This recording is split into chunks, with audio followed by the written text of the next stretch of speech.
Assalamualaikum warahmatullahi wabarakatuh. Alhamdulillahirabbil alamin wassalatu wassalamu ala asrafil anbiya'i wal mursalin wa ala alihi wa ashabihi rasulillahi ajma'in. Puji syukur mari kita ucapkan buat kehadiran Allah Subhanahu wa taala yang telah memberikan rahmatnya kepada kita, dan selawat berserta salam senantiasa kita curahkan buat nabi kita, yakni Nabi Muhammad SAW. Baiklah, tanpa berlama lagi, di sini saya sebagai moderator akan melaksanakan presentasi kami tentang materi yaitu strategi kewirausahaan. Sebelumnya, saya akan memperkenalkan anggota-anggota dari kelompok 3. Yang pertama yaitu Enda Rizka sebagai moderator. Yang kedua yaitu Cindy Syaharani sebagai pemateri pertama. Yang kedua ada Farah Azizah sebagai pemateri kedua. Terus ada Isanul Eka Putra sebagai pemateri ketiga. Ada Dea Sriwani sebagai pemateri keempat. Ada Disti Merani sebagai pemateri kelima. Dan Fahari Rizky yaitu sebagai pemateri keenam. Dan yang terakhir yaitu Diva Komsa sebagai pemateri ketujuh. Sebelumnya, saya berterima kasih kepada moderator atas waktunya. Di sini saya akan menjelaskan untuk poin yang pertama, yaitu pengelolaan usaha. Pengelolaan usaha dapat juga didefinisikan sebagai kegiatan usaha yang dilakukan perusahaan atau individu dalam menjalankan bisnisnya, dalam pendirian usaha, penyusunan anggaran keuangan, serta menjalankan perusahaan yang berkaitan dengan aspek produksi, pemasaran, sumber daya manusia, serta menjalankan atau mengelola keuangan. Yang selanjutnya adalah perencanaan usaha, yaitu suatu hal yang tertulis berisikan misi usaha, usulan usaha, operasional usaha, rincian strategi, dan peluang yang mungkin diraih pasar. Fungsi dari perencanaan sendiri ialah sebagai pedoman untuk mencapai keberhasilan manajemen usaha yang biasanya berupa ringkasan eksekutif yang berupa maksud usaha, usulan finansial, permintaan dana, cara menggunakan dana, dan cara pembayaran kembali pinjaman. Yang selanjutnya adalah sebagai alat untuk mengajukan kebutuhan permodalan yang bersumber dari luar, yaitu dengan cara membuat proposal yang berupa manajemen usaha, pemasaran, produksi atau operasional, dan yang terakhir adalah keuangan perusahaan. Baik, selanjutnya pengelolaan keuangan. Pengelolaan keuangan adalah bagaimana mengusahakan sumber dana, mengendalikan dan menggunakan dana-dana perusahaan. Ada 3 aspek dalam pengelolaan keuangan. Yang pertama, sumber-sumber dana atau keuangan perusahaan terbagi 2, yaitu dana intern dan dana ekstern. Contoh dari dana intern yaitu dana dari perusahaan, dana dari cadangan, dan laba ditahan. Contoh dari dana ekstern yaitu dana dari pemilik atau penyertaan. Yang kedua, dana dari pinjaman atau debit. Yang ketiga, dana dari bantuan pemerintah pusat atau pemerintah daerah.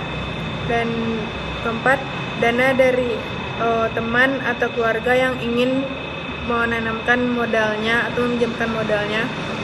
Dan yang terakhir, dana dari ventura, yaitu dana dari perusahaan yang ingin menginvestasikan dananya pada perusahaan kecil yang berpotensi.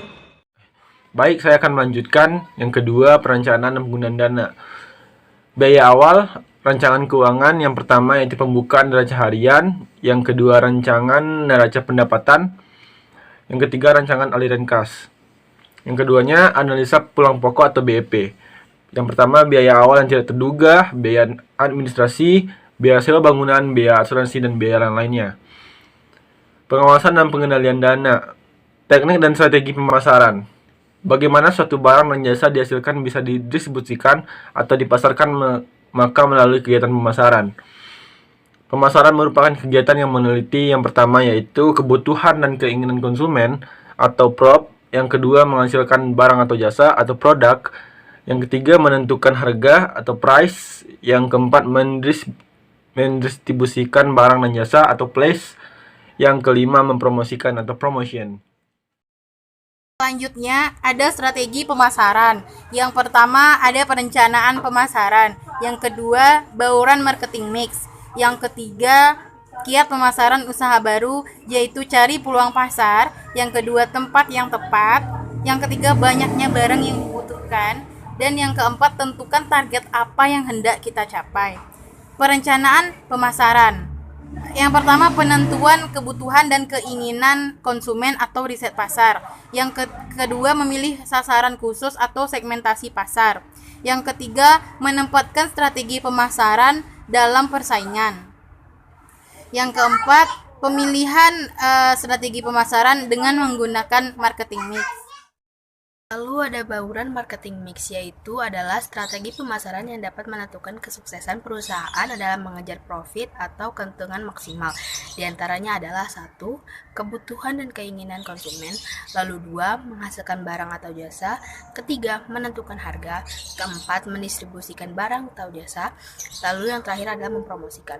Lalu ada juga kiat pemasaran usaha baru, yaitu mencari peluang pasar, tempat yang tepat, banyaknya barang yang dibutuhkan, lalu menentukan target apa yang hendak dicapai. Selanjutnya, teknik pengembangan usaha. Teknik pengembangan usaha terbagi menjadi 2, yaitu perluasan skala ekonomi atau economic of scale dan perluasan cakupan usaha atau economic of scope.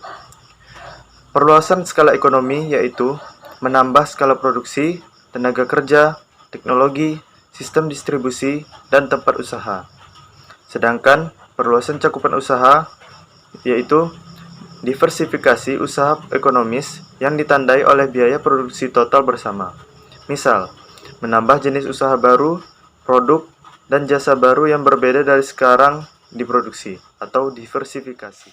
Baiklah, saya akan menyambung presentasi dari teman saya, yaitu manajemen strategi kewirausahaan.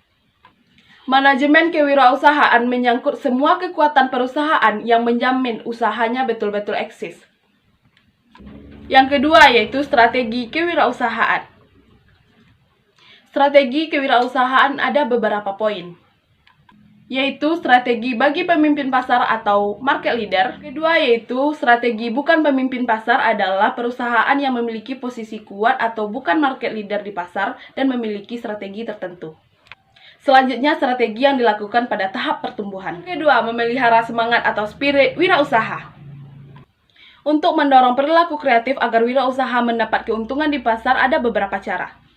Pertama, mendidik wirausaha tentang pelayanan perusahaan, khususnya alasan mereka memberi produk atau jasa, dan tentang keinginan dan kebutuhan pelanggan. Mendidik wirausaha untuk perbaikan produk dan pemasarannya. Terakhir, menciptakan iklim kerja yang positif yang mendorong ide-ide baru. Itu tadi pembahasan kami tentang strategi kewirausahaan.